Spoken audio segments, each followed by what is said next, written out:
देश की राजधानी दिल्ली में सोमवार यानी आज बीजेपी के होने वाले रोड शो के मद्देनजर दिल्ली ट्रैफिक पुलिस ने कुछ मार्गों पर यातायात प्रतिबंध लागू किए हैं, जिसमें कई इलाकों में वाहनों की आवाजाही प्रभावित हो सकती है। इस रोड शो में प्रधानमंत्री नरेंद्र मोदी सहित कई भाजपा नेता शामिल होंगे।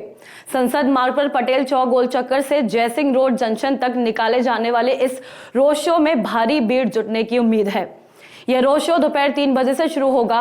यातायात परामर्श के मुताबिक अशोका रोड, जयसिंह रोड, संसद मार्ग, टॉलस्टॉय रोड, रफी मार्ग, जंतर मंतर रोड, इम्तियाज खान मार्ग और बंगला साहिब लेन दोपहर 2:30 बजे से शाम 5 बजे तक बंद रहेगी।